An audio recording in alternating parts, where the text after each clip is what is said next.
Hi hello నమస్తే నేను మీ Praveen welcome to Praveen GP vlogs. రోజులాగే ఈరోజు కూడా లేచి బ్రష్ చేస్తుంటే ఏదో శబ్దం వచ్చింది. ఏందని చెప్పి పోయి చూస్తే కోతులు, ఒక 3-4 కోతులు వచ్చినాయి. ఒక విధంగా చూస్తే తప్పంతా మనది ఫ్రెండ్స్. ఎందుకంటారా, అడవిలో ఉండే జంతువులన్నీ విలేజ్ సైడ్ వస్తున్నాయంటే అడవులు నాశనం అవుతున్నాయి కాబట్టి దానికి కారణం మనమే. కోతులు వెళ్ళిపోయిన తర్వాత ఫేస్ వాష్ చేసుకొని ఇంట్లోకి వచ్చిన. ఇంట్లోకి రాగానే పొద్దున్నే వేడి నీళ్ళు తాగితే చాలా మంచిదని చెప్పి పెద్దవాళ్ళు చెప్తారు. అందుకని చెప్పి ఒక హాఫ్ బాటిల్ వాటర్ తాగిన తర్వాత ఇంతలోనే మా నాన్న వచ్చి ఈరోజు చేనులో కొంచెం పని ఉంది, తొందరగా వెళ్ళాలని చెప్పాడు. ఏం పని అబ్బా అని చెప్పి కొంచెం సేపు ఆలోచన చేసిన, కానీ ఏం అర్థం కాలేదు. సరే చెప్పిండు కదా అని చెప్పి బైక్ తీసుకొని మెల్లగా బయలుదేరిన. మా చేనుకి మా ఇంటికి ఒక 1 కిలోమీటర్ ఉంటుంది. దారిలోనే ఒక చెరువు కూడా ఉంటుంది. ఇంతలోనే మా చేను కూడా వచ్చింది ఫ్రెండ్స్. సరే అని చెప్పి బైక్ పక్కన పెట్టి నడుచుకుంటూ వెళ్తున్నా. అలానే నడుచుకుంటూ మా చేనులోకి అయితే వెళ్ళిపోయినా. తీరా చూస్తే మా నాన్న నాకంటే ముందే వచ్చిండు. ఇట్లా వచ్చిండు, నడుచుకుంటూ వచ్చిండు. మా చేనుకి ఇంటికి 1 కిలోమీటర్ ఉంటుంది ఫ్రెండ్స్. కానీ నేను బైక్ మీద వస్తే మా నాన్న నడుచుకుంటూ వచ్చిండు.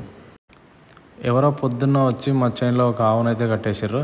ఆవు ఎవరిదని చెప్పి దగ్గరికి చూస్తే మా చేను పక్కన వాళ్ళది. అట్లా వరం దగ్గర కట్టడం వల్ల వరాలు ఖరాబ్ అవుతున్నాయని చెప్పి నేను దూరం కట్టడానికి పోయినా. అది నన్ను పొడవడానికి వచ్చింది. బాబాయ్ నేను కట్టేస్తా అని చెప్పి మా అన్నతోనే మా నాయన వచ్చిండు. సరే నాయన ఏంది ఈరోజు ఏమో పని ఉందని చెప్పినావు కదా అని చెప్పి అడిగితే ఈరోజు ఇక్కడ కొట్టమేద్దామని చెప్పాడు. అప్పుడు అర్థమైంది పొద్దున చెప్పింది ఇదేనేమో అని. మరి నాన్న మన దగ్గర రేకులు లేవు కదా ఎట్లా చేద్దామంటే, మన రేకులు ఉన్నాయి బేటా పోయి తీసుకొద్దామని చెప్పి సరే అని చెప్పి అక్కడున్న రేకులన్నీ తీసుకొచ్చినాము. అట్లా ఫస్ట్ అయితే 3 రేకులు అయితే తీసుకొచ్చినాము. దాని తర్వాత మొత్తం రేకులు అయితే 10 రేకులు అయితే ఒకదాని తర్వాత ఒకటైతే తీసుకొచ్చినాము. అట్లా తెస్తుంటే మా నాయనకైతే చాలా కాళ్ళు నొచ్చినాయి.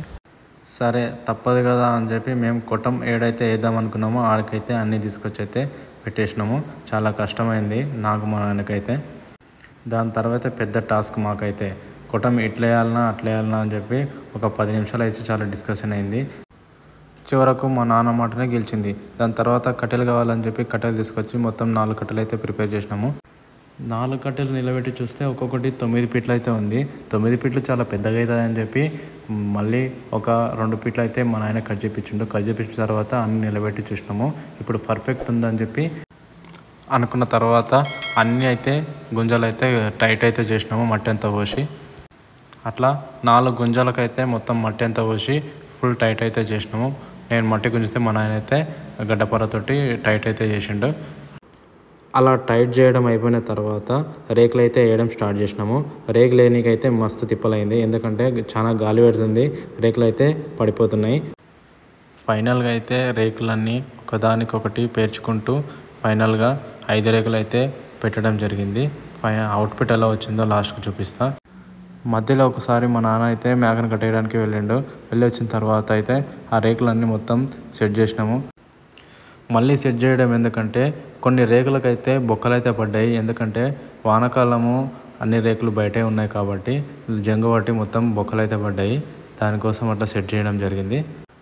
ఇంతలో నాకైతే ఒక ఫోన్ కాల్ అయితే వచ్చింది. ఆ ఫోన్ కాల్ ఏంటని తర్వాత చెప్తా.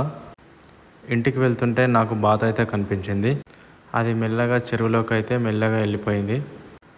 ఇందాక ఫోన్ కాల్ వచ్చిందని చెప్పినా కదా ఫ్రెండ్స్, అదైతే ఫ్లిప్కార్ట్ నుంచి పార్సల్ అయితే వచ్చింది. ఆ పార్సల్ అయితే తీసుకోవడానికి నేనైతే ఇంటి వరకు అయితే వచ్చి తీసుకొని మెల్లగా ఇంటికైతే వెళ్ళిన. చాలా అలసిపోయిన ఫ్రెండ్స్, అందుకని తొందరగా తీసుకొని అయితే వచ్చేసిన. నిన్నైతే కొట్టం మొత్తం కంప్లీట్ అయింది కదా ఫ్రెండ్స్.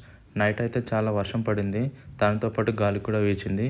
భయంతో మళ్ళీ ఒకసారి చేనుకైతే వెళ్ళేటప్పుడు లోపల భయం అయితే ఉంది. ఎందుకంటే నైట్ అంతగానో వాన పడ్డది కదా, ఏమైనా అయిందేమో అని చెప్పి భయంతోనే వెళ్ళిన.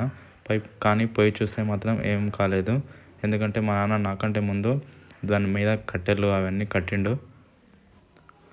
అక్కడ వెళ్ళినాక చూస్తే ఇంకా కొన్ని రేకులు కావాలనిపించింది. ఎందుకంటే వెనకాల నుంచి వర్షం వస్తే తడిచేలా ఉన్నాం కాబట్టి ఇంకా కొన్ని కావాలి అనిపించింది. సరే అని చెప్పి మా నాయన అడిగితే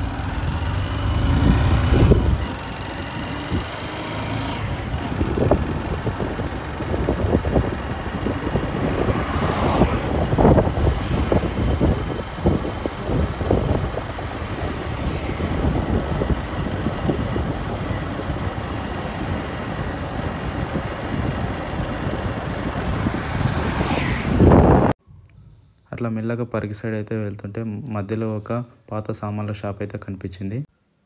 దగ్గర పోయి అడిగితే ఇప్పుడు అట్లాంటివి ఏం లేవు అని చెప్పిండు. సరే అని చెప్పి నేను మా అన్న కొడుకైతే చేనుకి అయితే బయలుదేరినాము.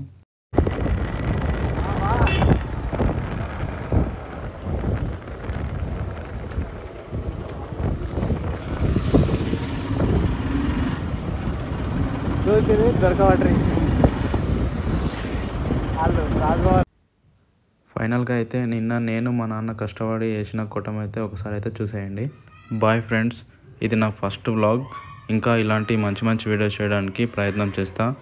ఈ వీడియో నచ్చినట్లయితే లైక్ చేయండి, కామెంట్ చేయండి, సబ్స్క్రైబ్ చేసుకోవడం మాత్రం మర్చిపోకండి. Bye friends.